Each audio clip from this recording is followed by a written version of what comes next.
ನಿಮ್ ದುಡ್ಡಿಗೆ ಬರೀ 4-5% ಬಡ್ಡಿ ಸಿಗ್ತಾ ಇದೆಯಾ? ಸ್ಟೇಬಲ್ ಮನಿ ಮೂಲಕ ಭಾರತದ ಬ್ಯಾಂಕ್ಗಳಲ್ಲಿ ಎಫ್ಡಿ ಬುಕ್ ಮಾಡಿ 9.5% ವರೆಗೂ ಬಡ್ಡಿ ಪಡೀರಿ. ಅದು ಕೂಡ 5 ಲಕ್ಷ ರೂಪಾಯಿಗಳವರೆಗೆ RBIನ DICGC ಗ್ಯಾರಂಟಿಯೊಂದಿಗೆ. ಕೆಲವೇ ಸೆಕೆಂಡ್ಗಳಲ್ಲಿ ಎಫ್ಡಿ ಬುಕ್ ಮಾಡಬಹುದು. ಡಿಸ್ಕ್ರಿಪ್ಷನ್ ಹಾಗೂ ಪಿನ್ ಕಾಮೆಂಟ್ ನಲ್ಲಿರೋ ಲಿಂಕ್ ಮೂಲಕ ಆಪ್ ಡೌನ್ಲೋಡ್ ಮಾಡಿ.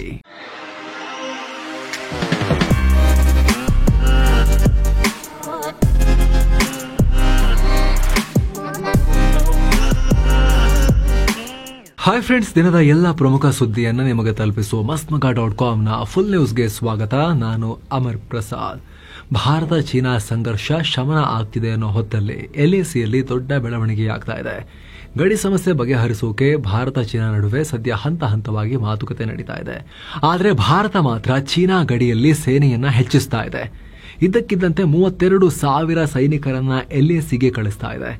ಚೀನಾ ಗಡಿಯಲ್ಲಿ ಶಾಶ್ವತವಾಗಿ ಹೊಸ ಡಿವಿಷನ್ನೇ ನೇಮಕ ಮಾಡ್ತಾ ಇದೆ. ಪೂರ್ವ ಲಡಾಖ್ ಭಾಗದಲ್ಲಿ 72nd ಡಿವಿಷನ್ ಸ್ಥಾಪನೆಯಾಗ್ತಾ ಇದೆ. ಸೇನಾ ಮೂಲಗಳು ಈ ಮಾಹಿತಿಯನ್ನ ಶೇರ್ ಮಾಡಿವೆ. ಉದ್ವಿಗ್ನ ಸ್ಥಳಗಳಾದ ಗಲ್ವಾನ್, ಡೆಪ್ಸಾಂಗ್, ಡೆಮ್ಚೋಕ್ಗಳಲ್ಲಿ ಈ ಹೊಸ ಸೇನಾ ಡಿವಿಷನ್ ಕಾವಲಿರುತ್ತೆ. ಚೀನಾ ಏನಾದ್ರೂ ಆಟ ಆಡಕ್ ಬಂದ್ರೆ ಅಲ್ಲೇ ಕಣ್ಣಿಟ್ಟು ಕಾವಲು ಕಾದು ಉತ್ತರವನ್ನ ಕೊಡ್ತಾರೆ. ಪರ್ಮನೆಂಟ್ ಆಗಿ ಅಲ್ಲೇ ಇರ್ತಾರೆ. ಇದರ ಭಾಗವಾಗಿ ಒಂದು ಬ್ರಿಗೇಡ್ ಹೆಡ್ ಕ್ವಾರ್ಟರ್ಸ್ ಅನ್ನ ಈಗ ಆಲ್ರೆಡಿ ಸ್ಥಾಪನೆ ಕೂಡ ಮಾಡಲಾಗಿದೆ. ಸೇನಾ ಸಿಬ್ಬಂದಿಗೆ ತರಬೇತಿ ಕೂಡ ಕೊಡಲಾಗ್ತಿದೆ. ಇದೇನು ಕೆಲವೇ ದಿನಗಳಲ್ಲಿ 72ನೇ ಡಿವಿಷನ್ ಸಂಪೂರ್ಣ ಸೇನಾಪಡೆ ಆ ಭಾಗದಲ್ಲಿ ಹಾಜರಿರುತ್ತೆ ಅಂತ ಹೇಳ್ತಿದ್ದಾರೆ. ಅಂದಹಾಗೆ ಭಾರತ ಚೀನಾ ನಡುವಿನ LACಯ ಈ ಭಾಗದಲ್ಲಿ ಆಲ್ರೆಡಿ 3 ಡಿವಿಷನ್ ಕಾರ್ಯಾಚರಣೆ ನಡೆಸ್ತಾ ಇವೆ. ಇದೀಗ 72ನೇ ಡಿವಿಷನ್ ಸೇರ್ಕೊಂಡ್ರೆ ಈ ಸಂಖ್ಯೆ 4ಕ್ಕೆ ಇರುತ್ತೆ. ಅಂದಹಾಗೆ 2020ರ ಗಲ್ವಾನ್ ಸಂಘರ್ಷದ ಬಳಿಕ ಈ LAC ತೀರಾ ಉದ್ವಿಗ್ನಗೊಂಡಿತ್ತು. ಇದಾದ್ಮೇಲೆ ಭಾರತ ಮತ್ತು ಚೀನಾ ನಡುವಿನ ದ್ವಿಪಕ್ಷೀಯ ಸಂಬಂಧ ಹಾಳಾಯಿತು. ಆದರೆ ಕಳೆದ 2024ರಲ್ಲಿ ರಷ್ಯಾದಲ್ಲಿ ನಡೆದಂತಹ ಸಮಿಟ್ನಲ್ಲಿ PM ನರೇಂದ್ರ ಮೋದಿ ಮತ್ತು ಚೀನಾ ಅಧ್ಯಕ್ಷ ಶಿ ಜಿನ್ಪಿಂಗ್ ಮೀಟ್ ಮಾಡಿದ್ರು. ಅದರ ಬೆನ್ನಲ್ಲೇ ಪಾಸಿಟಿವ್ ಬೆಳವಣಿಗೆಗಳಾಗೋಕ್ಕೂ ಶುರುವಾಗಿದ್ವು. ಗಡಿ ಸಮಸ್ಯೆ ಬಗೆಹರಿಸೋಕೆ ಎರಡೂ ರಾಷ್ಟ್ರಗಳು ಮಾತುಕತೆಗೆ ಮುಂದಾಗಿದ್ವು. ಡೆಪ್ಸಾಂಗ್ ಮತ್ತು ಡೆಮ್ಚೋಕ್ ಭಾಗದಲ್ಲಿ ಎರಡೂ ಕಡೆಯಿಂದ ಡಿಸ್ಎಂಗೇಜ್ಮೆಂಟ್, ನಾರ್ಮಲ್ ಆಗಿ ಗಸ್ತು ತಿರುಗುವುದೆಲ್ಲ ಶುರು ಮಾಡಲಾಯಿತು. ಹಲವು ಹಂತಗಳಲ್ಲಿ ಮಾತುಕತೆ ಕೂಡ ನಡೀತಾ ಇದೆ. ಇತ್ತೀಚೆಗೆ ಚೀನಾ ಕೂಡ ಗಡಿ ಸಮಸ್ಯೆ ಬಗೆಹರಿಸೋಕೆ ಸಾಕಷ್ಟು ಒಲವನ್ನ ತೋರಿಸ್ತಾ ಇದೆ. ಅಮೆರಿಕದಿಂದ ಟ್ಯಾರಿಫ್ ಹೊಡೆತ ತಿಂದ ಮೇಲಂತೂ ಕೇಳೋದೇ ಬೇಡ. ನಮ್ಮ ಡ್ರ್ಯಾಗನ್ ಮತ್ತು ನಿಮ್ಮ ಆನೆ ಒಟ್ಟು ಸೇರಿ ಕುಣಿಬೇಕು, ಡ್ಯಾನ್ಸ್ ಮಾಡಬೇಕು, ಬನ್ನಿ ಒಂದಾಗೋಣ ಅಂತ ಚೀನಾ ಕರೆದಿತ್ತು. ಆದರೂ ಭಾರತ LAC ಪ್ರದೇಶದಲ್ಲಿ ಭದ್ರತೆ ಹೆಚ್ಚಿಸೋದನ್ನ ನಿಲ್ಲಿಸಿಲ್ಲ. ಜಾಗರೂಕವಾಗಿ ಭಾರತ ಚೀನಾ ವಿಚಾರದಲ್ಲಿ ವರ್ತಿಸ್ತಾ ಇದೆ. ಫ್ರೆಂಡ್ ಆಗ್ಬಿಟ್ರಲ್ಲ ಅಂತ ಮೈ ಮರೆತು 1962ರಲ್ಲಿ ತಿಂದ ಪೆಟ್ಟನ್ನ ಭಾರತ ಇನ್ನೂ ಕೂಡ ಮರ್ತಿಲ್ಲ. ಇನ್ನು ವಿದೇಶಾಂಗ ಸಚಿವ S ಜೈಶಂಕರ್ ಭಾರತ ಚೀನಾ ಸಂಬಂಧದ ಬಗ್ಗೆ ಮಾತನಾಡಿದ್ದಾರೆ. ಮುಂದಿನ ದಿನಗಳಲ್ಲಿ ಸ್ವಲ್ಪ ಟೈಮ್ ವರೆಗೂ ಎರಡು ರಾಷ್ಟ್ರಗಳ ನಡುವಿನ ವಿವಾದ ಮುಂದುವರಿಯುವ ಸಾಧ್ಯತೆ ಇದೆ. ಈ ಸಮಸ್ಯೆ ಬಗೆಹರಿಸೋಕೆ ನಾನಾ ಮಾರ್ಗಗಳಿವೆ. 2020ರಲ್ಲಿ ಚೀನಾ ಏನು ಮಾಡಿದೆ ನೋಡಿ, ಅದು ಸರಿಯಾದ ಕೆಲಸ ಅಲ್ಲ ಅಂತ ಹೇಳಿದ್ದಾರೆ. ಅಲ್ಲದೆ 2020ರ ಗಲ್ವಾನ್ ಸಂಘರ್ಷದ ನಂತರ ಭಾರತ ಚೀನಾ ಸಂಬಂಧ ಹದಗೆಟ್ಟಿದೆ. ಅದನ್ನು ಸರಿಪಡಿಸೋಕೆ ಈಗ ಎರಡು ರಾಷ್ಟ್ರಗಳು ಕೆಲಸ ಮಾಡ್ತಾ ಇದ್ದಾರೆ. ಕಳೆದ ವರ್ಷ ಅಕ್ಟೋಬರ್ನಿಂದ ನಮ್ಮ ಸಂಬಂಧ ಇಂಪ್ರೂವ್ ಆಗ್ತಾ ಇದೆ. ಆದರೆ ಕೆಲ ಸಮಸ್ಯೆಗಳು ಇನ್ನೂ ಬಗೆಹರಿದಿಲ್ಲ ಅಂತ ಜೈಶಂಕರ್ ಹೇಳಿದ್ದಾರೆ. ಮತ್ತೊಂದು ಕಡೆ ವೆರಿ ಇಂಪಾರ್ಟೆಂಟ್, ಲೋಕಸಭೆ ಇಮಿಗ್ರೇಷನ್ ಬಿಲ್ ಪಾಸ್ ಮಾಡಿದೆ. ಕೇಂದ್ರ ಗೃಹ ಮಂತ್ರಿ ಅಮಿತ್ ಶಾ ವಲಸೆ ಮತ್ತು ವಿದೇಶಿಗರು 2025 ಅನ್ನೋ ಹೆಸರಿನ ಈ ಮಸೂದೆಯನ್ನ ಮಂಡಿಸಿದ್ರು. ಅಕ್ರಮ ವಲಸಿಗರನ್ನ ತಡೆಯೋಕೆ ಮತ್ತು ವಿದೇಶಿಗರನ್ನ ಮಾನಿಟರ್ ಮಾಡೋಕೆ ಈ ಮಸೂದೆ ನೆರವಾಗುತ್ತೆ ಅಂತ ಹೇಳಿದ್ರು. ಅಲ್ಲದೆ ಭಾರತ ಏನು ಧರ್ಮಶಾಲೆಯಲ್ಲ, ಇದು ಧರ್ಮಛತ್ರ ಅಲ್ಲ, ದೇಶದ ಭದ್ರತೆಗೆ ಅಪಾಯ ಉಂಟು ಮಾಡೋರಿಗೆ ಪ್ರವೇಶ ಇಲ್ಲ ಅಂತ ಹೇಳಿದ್ರು. ಆದ್ರೆ ನಮ್ಮ ದೇಶಕ್ಕೆ ಏನಾದ್ರೂ ಕೊಡುಗೆ ಕೊಡೋಕೆ ಬರ್ತೀರಂದ್ರೆ ಬನ್ನಿ, ಅಂತವರಿಗೆ ಬಾಗಿಲು ಓಪನ್ ಇದೆ ಅಂತ ಹೇಳಿದ್ರು.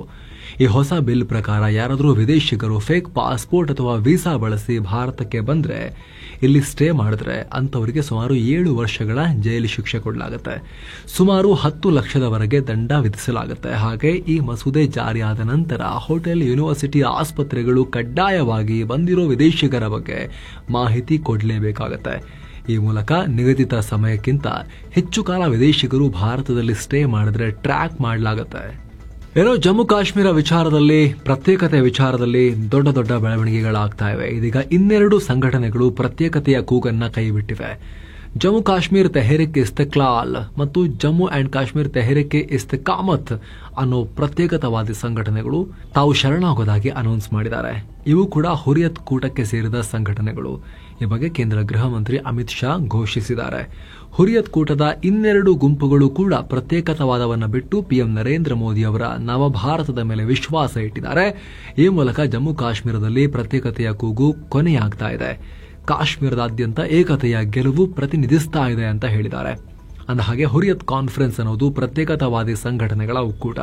ಕಾಶ್ಮೀರವನ್ನ ಭಾರತದಿಂದ ಬೇರ್ಪಡಿಸಬೇಕು ಅಂತ 1993ರಲ್ಲಿ ಹುಟ್ಟುಕೊಂಡ ಗುಂಪು. 26 ಸಂಘಟನೆಗಳಿವೆ ಇದರಲ್ಲಿ.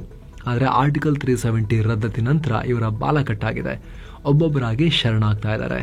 2 ದಿನಗಳ ಹಿಂದಷ್ಟೇ ಹುರಿಯತ್ ಕೂಟದ Jammu and Kashmir People's Movement ಮತ್ತು ಡೆಮೊಕ್ರೆಟಿಕ್ ಪೊಲಿಟಿಕಲ್ ಮೂವ್ಮೆಂಟ್ ಗುಂಪುಗಳು ಪ್ರತ್ಯೇಕತಾವಾದವನ್ನ ಬಿಟ್ಟು ಶರಣಾಗಿದ್ವು. ಅದರ ಬೆನ್ನಲ್ಲೀಗ ಇನ್ನೆರಡು ಸಂಘಟನೆಗಳು ಅದೇ ಹಾದಿಯನ್ನ ತುಳಿದಿವೆ. ಇನ್ನು ಜಮ್ಮುನ ಕಥುವಾ ಭಾಗದಲ್ಲಿ ಉಗ್ರರು ಮತ್ತು ಭದ್ರತಾ ಪಡೆಗಳ ನಡುವೆ ಗುಂಡಿನ ಚಕಮಕಿ ಮುಂದುವರೆದಿದೆ. ಇತ್ತೀಚೆಗೆ ಈ ಭಾಗದ ಅರಣ್ಯ ಪ್ರದೇಶದಲ್ಲಿ 5 ಉಗ್ರರ ಮೂವ್ಮೆಂಟ್ ಬಗ್ಗೆ ಭದ್ರತಾ ಪಡೆಗಳಿಗೆ ಮಾಹಿತಿ ಸಿಕ್ಕಿತ್ತು. ಅದರ ಬೆನ್ನಲ್ಲೇ ಭದ್ರತಾ ಪಡೆಗಳು ಕಾರ್ಯಾಚರಣೆ ನಡೆಸಿದರು. ಇದೀಗ 2ನೇ ಬಾರಿ ಗುಂಡಿನ ಚಕಮಕಿ ನಡೆದಿದೆ. ಈ ದಾಳಿಯಲ್ಲಿ ಇಬ್ಬರು ಪೊಲೀಸರು ಗಾಯಗೊಂಡಿದ್ದಾರೆ. ಇನ್ನು ಈ ಉಗ್ರರು ಹೊಸದಾಗಿ ನಿರ್ಮಿಸಿದ ಸುರಂಗ ಅಥವಾ ಕಾಡುದಾರಿ ಮೂಲಕ ಭಾರತಕ್ಕೆ ನುಗ್ಗಿರಬಹುದು ಇವರು ಅಂತ ಅಧಿಕಾರಿಗಳು ಶಂಕೆ ವ್ಯಕ್ತಪಡಿಸಿದ್ದಾರೆ. ಉಗ್ರರಿಗಾಗಿ ಭದ್ರತಾ ಪಡೆಗಳು ತೀವ್ರ ಶೋಧವನ್ನ ಮುಂದುವರೆಸಿದ್ದಾರೆ. ಜಮ್ಮು ಮತ್ತು ಕಾಶ್ಮೀರದಲ್ಲಿ ಪ್ರತ್ಯೇಕತೆ ಮತ್ತು ಉಗ್ರವಾದ ಹಂತ ಹಂತವಾಗಿ ಕಮ್ಮಿ ಆಗ್ತಾ ಬರ್ತಾ ಇದ್ದಾವೆ. ಇದರ ನಡುವೆ ಕಾಶ್ಮೀರದಲ್ಲಿ ಮೊದಲ ವಂದೇ ಭಾರತ್ ರೈಲು ಕಾರ್ಯಾಚರಣೆ ನಡೆಸೋಕೆ ರೆಡಿಯಾಗಿದೆ. ಏಪ್ರಿಲ್ 19ರಿಂದ ಕತ್ರಾ ಮತ್ತು ಶ್ರೀನಗರ್ ನಡುವೆ ವಂದೇ ಭಾರತ್ ಟ್ರೈನ್ ಸರ್ವಿಸ್ ಶುರು ಮಾಡ್ತಾ ಇದೆ. ಏಪ್ರಿಲ್ 19ನೇ ತಾರೀಕು ಪಿಎಂ ನರೇಂದ್ರ ಮೋದಿ ಇದನ್ನ ಉದ್ಘಾಟನೆ ಮಾಡ್ತಾ ಇದ್ದಾರೆ. ಮುಂದಿನ ದಿನಗಳಲ್ಲಿ ಕಾಶ್ಮೀರ ಭಾಗದಲ್ಲಿ ವಂದೇ ಭಾರತ್ ರೈಲಿನ ಕನೆಕ್ಟಿವಿಟಿ ಇನ್ನಷ್ಟು ವಿಸ್ತರಣೆಯಾಗುತ್ತೆ. ಕೇಂದ್ರ ಸರ್ಕಾರ ಟ್ಯಾಕ್ಸಿ ಕ್ಯಾಬ್ ಚಾಲಕರಿಗೆ ಒಂದು ಹೊಸ ಆಪ್ ತಗೊಂಬರ್ತಾ ಇದೆ. ಓಲಾ ಊಬರ್ಗೆ ಪರ್ಯಾಯವಾಗಿ ಸರ್ಕಾರಿ ಪ್ಲಾಟ್ಫಾರ್ಮ್ ರೂಪಿಸೋಕೆ ರೆಡಿ ಆಗ್ತಾ ಇದ್ದಾರೆ. ಸೇಮ್ ಓಲಾ ಮತ್ತು ಊಬರ್ ಮಾದರಿಯಲ್ಲೇ ಸಹಕಾರ ಟ್ಯಾಕ್ಸಿ ಹೆಸರಿನ ಪ್ಲಾಟ್ಫಾರ್ಮ್ ಲಾಂಚ್ ಮಾಡೋದಾಗಿ ಕೇಂದ್ರ ಗೃಹ ಮಂತ್ರಿ ಅಮಿತ್ ಶಾ ಅನೌನ್ಸ್ ಮಾಡಿದ್ದಾರೆ. ಇದು ಸರ್ಕಾರವೇ ರೂಪಿಸ್ತಾ ಇರೋ ವ್ಯವಸ್ಥೆ ಆಗಿರೋದ್ರಿಂದ ಮಧ್ಯವರ್ತಿಗಳ ಹಾವಳಿ ಇರೋದಿಲ್ಲ. ಇದರಿಂದ ಚಾಲಕರಿಗೆ ನೇರವಾಗಿ ಹೆಚ್ಚಿನ ಲಾಭ ಸಿಗುತ್ತೆ ಅಂತ ಇದನ್ನ ಸಿದ್ಧಪಡಿಸೋಕೆ 3 ವರ್ಷಗಳಿಂದ ಕೆಲಸ ಮಾಡ್ತಿದ್ದೀವಿ ಅಂತ ಹೇಳಿದ್ದಾರೆ. ಕೆಲವೇ ತಿಂಗಳಲ್ಲಿ ಲಾಂಚ್ ಆಗುತ್ತೆ ಅಂತ ಅಮಿತ್ ಶಾ, ಸಹಕಾರ ಮಂತ್ರಿಯೂ ಆಗಿರೋ ಅಮಿತ್ ಶಾ ಹೇಳಿದ್ದಾರೆ. ಇದರಲ್ಲಿ ಓಲಾ ಊಬರ್ನಂತೆ ದ್ವಿಚಕ್ರ ವಾಹನ, ಟ್ಯಾಕ್ಸಿ, ರಿಕ್ಷಾ ಮತ್ತು 4 ಚಕ್ರದ ವಾಹನಗಳನ್ನು ರಿಜಿಸ್ಟರ್ ಮಾಡ್ಕೋಬಹುದು. ಅಂದಹಾಗೆ ಈ ಓಲಾ ಊಬರ್ಗಳು ಐಫೋನ್ ಮತ್ತು ಆಂಡ್ರಾಯ್ಡ್ಗಳಲ್ಲಿ ಬೇರೆ ಬೇರೆ ತರ ಚಾರ್ಜ್ ಮಾಡ್ತೇವೆ ಸೇರಿ ಹಲವು ಗ್ರಾಹಕರು ಹಲವು ರೀತಿಯ ಆರೋಪ ಮಾಡಿದ್ರು. ಚಾಲಕರು ಕೂಡ ನಾನಾ ರೀತಿಯ ಆರೋಪಗಳನ್ನು ಮಾಡ್ತಾ ಇದ್ರು. ಮಹತ್ವದ ಬೆಳವಣಿಗೆಯಲ್ಲಿ ರಷ್ಯಾ ಅಧ್ಯಕ್ಷ ವ್ಲಾದಿಮಿರ್ ಪುಟಿನ್ ಶೀಘ್ರದಲ್ಲಿ ಭಾರತಕ್ಕೆ ಬರ್ತಾರೆ. ದೊಡ್ಡ ಪ್ರಮಾಣದಲ್ಲಿ ಅಭಿಮಾನಿ ಬಳಗವನ್ನು ಬೇರೆ ಹೊಂದಿದ್ದಾರೆ. ಅವರಿಗೆಲ್ಲ ರೋಮಾಂಚನ ಆಗುತ್ತೆ. ಈಗ Putin king of the world ಬರ್ತಾ ಇದ್ದಾರೆ ಅಂತ. ಅವರ ಅಭಿಮಾನಿಗಳಿಗೆ ಹಾಗೆ ಅಲ್ಲ ಪುಟಿನ್ ಭಾರತದಲ್ಲೂ ಕೂಡ. ಹೀಗಂತ ರಷ್ಯಾದ ವಿದೇಶಾಂಗ ಸಚಿವ ಸೆರ್ಗಿ ಲವ್ರೋವ್ ಹೇಳಿದ್ದಾರೆ. ಪುಟಿನ್ರ ಭಾರತ ಭೇಟಿಗಾಗಿ ತಯಾರಿ ನಡೀತಾ ಇದೆ ಅಂತ ಲವ್ರೋವ್ ಕನ್ಫರ್ಮ್ ಮಾಡಿದ್ದಾರೆ. ಅಲ್ಲದೆ ಕಳೆದ ವರ್ಷ ರಷ್ಯಾಗೆ ಭೇಟಿ ನೀಡಿದ ಪಿಎಂ ಮೋದಿ ಪುಟಿನ್ಗೆ ಭಾರತಕ್ಕೆ ಬರುವಂತೆ ಆಹ್ವಾನ ಕೊಟ್ಟಿದ್ರು. ಹೀಗಾಗಿ ಪುಟಿನ್ ಮೋದಿ ಅವರ ಆಹ್ವಾನ ಸ್ವೀಕರಿಸಿ ಭಾರತಕ್ಕೆ ಬರ್ತಾ ಇದ್ದಾರೆ ಅಂತ ಲವ್ರೋವ್ ಹೇಳಿದ್ದಾರೆ. ಈ ಭೇಟಿಯಲ್ಲಿ ರಷ್ಯಾ ಯುಕ್ರೇನ್ ಯುದ್ಧ ಸೇರಿದ ಹಾಗೆ ಸಾಕಷ್ಟು ವಿಚಾರಗಳ ಬಗ್ಗೆ ಪುಟಿನ್ ಪಿಎಂ ಮೋದಿ ಡಿಸ್ಕಸ್ ಮಾಡೋ ಸಾಧ್ಯತೆ ಇದೆ. ಆದರೆ ಪುಟಿನ್ ಭಾರತಕ್ಕೆ ಭೇಟಿ ಕೊಡೋ ಅಧಿಕೃತ ದಿನಾಂಕವನ್ನ ಲವ್ರೋವ್ ಬಹಿರಂಗಪಡಿಸಿಲ್ಲ. ಆದಷ್ಟು ಬೇಗ ಅಂತ ಅಷ್ಟೇ ಹೇಳಿದ್ದಾರೆ. ಯಾವಾಗಂತ ನೋಡಬೇಕು. ಹಾಗಾಗಿ Putin king of the world ಅಂತ ಕಾಮೆಂಟ್ ಮಾಡಿ ಬಹಳ ಪುಟಿನ್ ಬಗ್ಗೆ ಅಭಿಮಾನ ವ್ಯಕ್ತಪಡಿಸುವ ಅಭಿಮಾನಿಗಳು ಒಂಚೂರು ವೆಯ್ಟ್ ಮಾಡಬೇಕು ಡೇಟ್ ಕನ್ಫರ್ಮ್ ಆಗಲಿಕ್ಕೆ. ನಾವು ನಿಮ್ಗೆ ತಲುಪಿಸ್ತೀವಿ ಆ ಡೇಟನ್ನು ಸ್ನೇಹಿತರೆ. ಬಸ್ ಮೆಟ್ರೋ ಟಿಕೆಟ್ ದರ ಏರಿಕೆ ಆಯಿತು. ಈಗ ನಂದಿನಿ ಹಾಲು ಮತ್ತು ಮೊಸರಿನ ದರ ಭರ್ಜರಿ ₹4 ಜಂಪ್ ಮಾಡೋಕೆ ಸಚಿವ ಸಂಪುಟ ಓಕೆ ಕೂಡ ಮಾಡಿ ಆಯಿತು. ಈಗ ಸಚಿವ ಸಂಪುಟ ಸಭೆಯಲ್ಲಿ ಹಾಲು ಒಕ್ಕೂಟಗಳ ಮನವಿಗೆ ಒಪ್ಪಿಗೆಯನ್ನ ಸೂಚಿಸಲಾಗಿದೆ. ಏಪ್ರಿಲ್ 1ರಿಂದಲೇ ಪರಿಷ್ಕೃತ ದರ ಜಾರಿಯಾಗುತ್ತೆ. ಮತ್ತೊಂದು ಕಡೆ ರಾಜ್ಯ ಸರ್ಕಾರ ರಾಜ್ಯದ ಜನತೆಗೆ ವಿದ್ಯುತ್ ಶಾಕ್ ಕೂಡ ಕೊಟ್ಟಿದೆ. ಪ್ರತಿ ಯೂನಿಟ್ಗೆ 36 ಪೈಸೆ ಹೆಚ್ಚಳ ಮಾಡಿ ಕರ್ನಾಟಕ ವಿದ್ಯುತ್ ಶಕ್ತಿ ನಿಯಂತ್ರಣ ಆಯೋಗ ಕೆಇಆರ್ಸಿ ಅಧಿಕೃತ ಆದೇಶ ಹೊರಡಿಸಿದೆ. ಪರಿಷ್ಕೃತ ದರ ಏಪ್ರಿಲ್ 1ರಿಂದಲೇ ಜಾರಿಗೆ ಬರುತ್ತೆ. ವಿಜಯಪುರ ಶಾಸಕ ಬಸನಗೌಡ ಪಾಟೀಲ್ ಯತ್ನಾಳ್ರನ್ನ ಬಿಜೆಪಿಯಿಂದ ಉಚ್ಚಾಟನೆ ಮಾಡಿರುವುದಕ್ಕೆ ಮಾಜಿ ಸಚಿವ ಬಿ ಶ್ರೀರಾಮುಲು ವಿರೋಧ ವ್ಯಕ್ತಪಡಿಸಿದ್ದಾರೆ. ಯತ್ನಾಳ್ ಪರವಾಗಿ ಬ್ಯಾಟಿಂಗ್ ಮಾಡಿದ್ದಾರೆ. ಕೇಂದ್ರ ಶಿಸ್ತು ಸಮಿತಿ ಈ ನಿರ್ಧಾರವನ್ನು ಪುನಃ ಪರಿಶೀಲಿಸಬೇಕು ಅಂತ ರಿಕ್ವೆಸ್ಟ್ ಮಾಡಿದ್ದಾರೆ. ರಾಷ್ಟ್ರೀಯ ನಾಯಕರ ನಿರ್ಧಾರಕ್ಕೆ ನಾವೆಲ್ಲ ಒಪ್ತೀವಿ, ಆದರೆ ದೊಡ್ಡ ಸಮುದಾಯದ ನಾಯಕನನ್ನ ಕಳ್ಕೊಳ್ಳೋದು ಬೇಡ ಅಂತ ಹೇಳಿದ್ದಾರೆ. ಅಲ್ಲದೆ ಯತ್ನಾಳ್ ಕಟ್ಟ ಹಿಂದುತ್ವವಾದಿ, ಹೀಗಾಗಿ ಹಿಂದುತ್ವವಾದಿಗಳಿಗೆ ನೋವಾಗಿದೆ. ವ್ಯಕ್ತಿಗಿಂತ ಪಕ್ಷ ದೊಡ್ಡದು, ಪಕ್ಷಕ್ಕಿಂತ ರಾಷ್ಟ್ರ ದೊಡ್ಡದು. ಲಿಂಗಾಯತ ಸಮುದಾಯಕ್ಕೆ ನೋವಾಗಿದೆ. ರಾಷ್ಟ್ರೀಯ ನಾಯಕರು ಈ ನಿರ್ಧಾರ ಪುನಃ ಪರಿಶೀಲಿಸಬೇಕು ಅಂತ ರಾಮುಲು ಹೇಳಿಕೆಯನ್ನ ಕೊಟ್ಟಿದ್ದಾರೆ. ಈ ಮೂಲಕ ಬಿಜೆಪಿಗೆ ಮುಂದಿನ ದಿನಗಳಲ್ಲಿ ರಾಜ್ಯ ಬಿಜೆಪಿಯವರಿಗೆ ಏನೆಲ್ಲ ಕಾದಿದೆಯೋ ಗೊತ್ತಿಲ್ಲ. ಈಗ ಯತ್ನಾಳ್ ಮುಂದಿನ ಹೆಜ್ಜೆ ಹೇಗಿಡ್ತಾರೆ ಅಂತ ನೋಡಬೇಕು. ಇದಕ್ಕೆ ಸಂಬಂಧಪಟ್ಟಂತೆ ವಿಶೇಷ ವರದಿ ನಾವು ಪಬ್ಲಿಷ್ ಮಾಡಿದ್ದೀವಿ, ನೀವು ಅದನ್ನು ಚೆಕ್ ಮಾಡಬಹುದು. ಯತ್ನಾಳ್ ಭವಿಷ್ಯ ಮುಂದೇನು ಅಂತ. ಏನು ಹನಿ ಟ್ರ್ಯಾಪ್ ಆರೋಪಕ್ಕೆ ಸಂಬಂಧಪಟ್ಟಂತೆ ಸಚಿವ ಕೆಎನ್ ರಾಜಣ್ಣ ಗೃಹ ಮಂತ್ರಿ ಡಾಕ್ಟರ್ ಜಿ ಪರಮೇಶ್ವರ್ಗೆ ಮನವಿಯನ್ನ ಸಲ್ಲಿಸಿದ್ರು. ಇದೀಗ ಈ ಮನವಿಯನ್ನ ಡಿಜಿಐಜಿಪಿ ಅಲೋಕ್ ಮೋಹನ್ಗೆ ರವಾನಿಸಲಾಗಿದೆ. ಇದರ ಬೆನ್ನಲ್ಲೇ ಅಲೋಕ್ ಮೋಹನ್ ಅವರು ಈ ಪ್ರಕರಣದ ತನಿಖೆಯನ್ನ ಸಿಐಡಿಗೆ ಕೊಟ್ಟಿದ್ದಾರೆ. ಈ ಪ್ರಕರಣದ ಕುರಿತು ಪ್ರಾಥಮಿಕ ತನಿಖೆ ನಡೆಸಿ ವರದಿ ಸಲ್ಲಿಸುವಂತೆ ಸೂಚಿಸಲಾಗಿದೆ. ಈ ಹಿನ್ನೆಲೆಯಲ್ಲಿ ಸಿಐಡಿ ತಂಡ ತನಿಖೆಗೆ ಮುಂದಾಗಿದೆ. ಗುರುವಾರ ಬೆಳಗ್ಗೆ ಸಿಐಡಿಯ ಅಧಿಕಾರಿಗಳು ಸಚಿವ ಕೆಎನ್ ರಾಜಣ್ಣ ಅವರ ಸರ್ಕಾರಿ ನಿವಾಸಕ್ಕೆ ಭೇಟಿ ನೀಡಿ ಪರಿಶೀಲಿಸಿದ್ದಾರೆ. ಹುಬ್ಬಳ್ಳಿ ಮಹಾನಗರ ಪಾಲಿಕೆಗೆ ಸೇರಿದ ಜಾಗವನ್ನ ಧಾರವಾಡ ಜಿಲ್ಲಾ ಕಾಂಗ್ರೆಸ್ ಕಚೇರಿ ನಿರ್ಮಾಣಕ್ಕೆ ಮಂಜೂರು ಮಾಡಿರುವ ರಾಜ್ಯ ಸರ್ಕಾರಕ್ಕೆ ಹೈಕೋರ್ಟ್ ನೋಟಿಸ್ ಕೊಟ್ಟಿದೆ.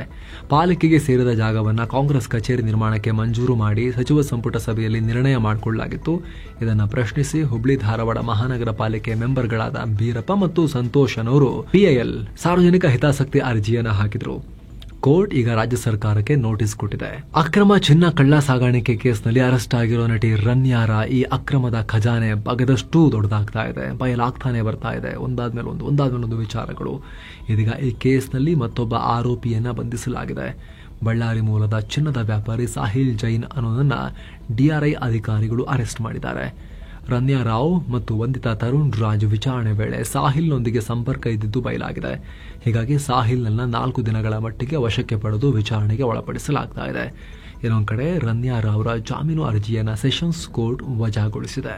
ಕೇಂದ್ರ ಸರ್ಕಾರದೊಂದಿಗೆ ಎಂಕೆ ಸ್ಟಾಲಿನ್ ನೇತೃತ್ವದ ತಮಿಳುನಾಡಿನ ಡಿಎಂಕೆ ಸರ್ಕಾರ ಗಲಾಟೆಯನ್ನು ಮುಂದುವರೆಸಿದೆ. ಇದೀಗ ಕೇಂದ್ರದ ವಕ್ಫ್ ತಿದ್ದುಪಡಿ ಮಸೂದೆ ವಿರುದ್ಧ ತಮಿಳುನಾಡು ವಿಧಾನಸಭೆಯಲ್ಲಿ ರೆಸಲ್ಯೂಷನ್ ಪಾಸ್ ಮಾಡಲಾಗಿದೆ. ಮುಸ್ಲಿಮರ ಹಕ್ಕುಗಳಿಗೆ ವಿರುದ್ಧವಾಗಿದೆ ಇದು ಅಂತ ಹೇಳಿ ರೆಸಲ್ಯೂಷನ್ ಪಾಸ್ ಮಾಡಿದ್ದಾರೆ. ಇನ್ನು ಒಳ ಮೀಸಲಾತಿ ಸಂಬಂಧ ಸರ್ಕಾರ ರಚನೆ ಮಾಡಿದ್ದ ಆಯೋಗ ಸಿಎಂ ಸಿದ್ದರಾಮಯ್ಯಗೆ ಮಧ್ಯಂತರ ವರದಿಯನ್ನ ಸಲ್ಲಿಕೆ ಮಾಡಿದೆ. ಆಯೋಗದ ಅಧ್ಯಕ್ಷ ನ್ಯಾಯಮೂರ್ತಿ ನಾಗಮೋಹನ್ ದಾಸ್ 104 ಪುಟಗಳ ವರದಿಯನ್ನ ಸಿಎಂ ಸಿದ್ದರಾಮಯ್ಯಗೆ ಹಸ್ತಾಂತರ ಮಾಡಿದ್ದಾರೆ. 2 ತಿಂಗಳಿಗಿಂತ ಹೆಚ್ಚು ಕಾಲ ಆಳವಾದ ಅಧ್ಯಯನ ಮಾಡಿ ಈ ವರದಿಯನ್ನು ಸಿದ್ಧಪಡಿಸಲಾಗಿದೆ ಅಂತ ನಾಗಮೋಹನ್ ದಾಸ್ ಹೇಳಿದ್ದಾರೆ. ಇನ್ನು ಅಂತಾರಾಷ್ಟ್ರೀಯ ಜಲರೇಖೆ ದಾಟಿ ಮೀನುಗಾರಿಕೆ ಮಾಡುತ್ತಿದ್ದಾರೆ ಅಂತ ಆರೋಪಿಸಿ 11 ಭಾರತೀಯ ಮೀನುಗಾರರನ್ನ ಶ್ರೀಲಂಕಾ ನೌಕಾಪಡೆ ಬಂಧಿಸಿದೆ. ಮುಂದಿನ ತನಿಖೆಗಾಗಿ ಅವರನ್ನ ಕಂಗೆ ಸಂತುರೈ ನೌಕಾನೆಲೆಗೆ ಎತ್ಕೊಂಡು ಹೋಗಿದ್ದಾರೆ ಅಂತ ಅಧಿಕಾರಿಗಳು ಮಾಹಿತಿ ನೀಡಿದ್ದಾರೆ. ಇನ್ನು ಭಾರತದ ಷೇರುಪೇಟೆ ಗ್ರೀನ್ ನಲ್ಲಿ ಎಂಡ್ ಆಯಿತು. ದಿನದ ವಹಿವಾಟಿನ ಅಂತ್ಯಕ್ಕೆ ಸೆನ್ಸೆಕ್ಸ್ 317 ಪಾಯಿಂಟ್ಸ್ ರೈಸ್ ಆಗಿ 77,606ಕ್ಕೆ ತಲುಪಿತು. ನಿಫ್ಟಿ 105 ಪಾಯಿಂಟ್ಸ್ ರೈಸ್ ಆಗಿ 23,591ಕ್ಕೆ ರೀಚ್ ಆಗಿದೆ. ವಿದೇಶಿ ಬಂಡವಾಳದ ಒಳಹರಿವಿನಿಂದ ಷೇರುಪೇಟೆಗೆ ಬಲ ಸಿಕ್ಕಿದೆ. ಇನ್ನು ಹೂಡಿಕೆದಾರರು ಮುಂದಿನ ಹಣಕಾಸು ವರ್ಷದಲ್ಲಿ ಹಣದುಬ್ಬರ ಮತ್ತು ಬಡ್ಡಿದರ ಕಡಿತದ ನಿರೀಕ್ಷೆಯಲ್ಲಿರುವುದು ಮಾರುಕಟ್ಟೆಗೆ ಚೇತರಿಕೆ ಕೊಟ್ಟಿದೆ. ಟ್ರಂಪ್ ಆಟೋಮೊಬೈಲ್ ಆಮದಿನ ಮೇಲೆ 25% ಟ್ಯಾರಿಫ್ ಹೇರೋದಾಗಿ ಘೋಷಿಸಿರುವುದು ಜಾಗತಿಕ ಮಾರುಕಟ್ಟೆಗೆ ಹೊಡೆತವನ್ನು ಕೊಟ್ಟಿದೆ. ಆದರೆ ದೇಸಿ ಮಾರುಕಟ್ಟೆಯಲ್ಲಿ ಟ್ರಂಪ್ರ ಟ್ಯಾರಿಫ್ ಘೋಷಣೆ ಪ್ರಭಾವ ಬೀರಿಲ್ಲ. ಇನ್ನು Bajaj Finserv, IndusInd Bank, NTPC, Larsen and Toubro ಮತ್ತು ಹೀರೋ ಮೋಟೋಕಾರ್ಪ್ ಷೇರುಗಳು ಗ್ರೀನ್ನಲ್ಲಿದ್ದವು. ಟಾಟಾ ಮೋಟಾರ್ಸ್ ಸರಿಯಾಗಿ ಪಡೆದಿತ್ತು ಟ್ರಂಪ್ ಆಟೋಮೊಬೈಲ್ ಟ್ಯಾರಿಫ್ ಶಾಕ್ನಿಂದ. Sun Pharma, Eicher Motors, Apollo Hospitals ಮತ್ತು ಭಾರತಿ ಏರ್ಟೆಲ್ ಕೂಡ ರೆಡ್ನಲ್ಲಿದ್ದವು. ಡಾಲರ್ ಮುಂದೆ ರೂಪಾಯಿ ಮೌಲ್ಯ 8 ಪೈಸೆ ಡೌನ್ ಆಗಿ 85 ರೂಪಾಯಿ 77 ಪೈಸೆ ಆಗಿದೆ. ಇನ್ನು ಚಿನ್ನ ಮತ್ತು ಬೆಳ್ಳಿ ಬೆಲೆ ವಿಚಾರಕ್ಕೆ ಬಂದರೆ 24 ಕ್ಯಾರೆಟ್ನ 10 ಗ್ರಾಂ ಚಿನ್ನದ ಬೆಲೆಯಲ್ಲಿ 626 ರೂಪಾಯಿ ಹೆಚ್ಚಾಗಿ 88,417 ರೂಪಾಯಿ ಆಗಿದೆ. 22 ಕ್ಯಾರೆಟ್ನ 10 ಗ್ರಾಂ ಚಿನ್ನದ ಬೆಲೆಯಲ್ಲಿ 573 ರೂಪಾಯಿ ಹೆಚ್ಚಾಗಿ 80,990 ರೂಪಾಯಿ ಆಗಿದೆ. 1 ಕೆಜಿ ಬೆಳ್ಳಿ ಬೆಲೆಯಲ್ಲಿ 981 ರೂಪಾಯಿ ಹೆಚ್ಚಾಗಿ 99,775 ರೂಪಾಯಿ ಆಗಿದೆ. ಸೊ ಫ್ರೆಂಡ್ಸ್, ಇದಾಗಿತ್ತು ಇವತ್ತಿನ ಫುಲ್ ನ್ಯೂಸ್. ನಾವು ಕೊಯ್ದಿಲ್ಲ, ಎಳೆದಿಲ್ಲ, ಕಿರ್ಚಾಡಿಲ್ಲ, ಕೇವಲ ಸುದ್ದಿಯ ರೀತಿಯಲ್ಲಿ ನಿಮಗೆ ತಲುಪಿಸುವ ಪ್ರಯತ್ನವನ್ನ ಮಾಡಿದ್ದೀವಿ. ನಮ್ಮ ಈ ಪ್ರಯತ್ನ ನಿಮಗೆ ಇಷ್ಟ ಆಗ್ತಾ ಇದ್ರೆ ದಯವಿಟ್ಟು mastmagga.comನ ಈ ಚಾನಲ್ಗೆ ಸಬ್ಸ್ಕ್ರೈಬ್ ಮಾಡಿ, ಪಕ್ಕದ ಬೆಲ್ ಐಕಾನ್ ಮೇಲೆ ಕ್ಲಿಕ್ ಮಾಡೋದನ್ನ ಯಾವುದೇ ಕಾರಣಕ್ಕೂ ಮರಿಬೇಡಿ. Thank you so much. ಮತ್ತೆ ಭೇಟಿ ಆಗ್ತಿರೋಣ. ನಮಸ್ತೆ.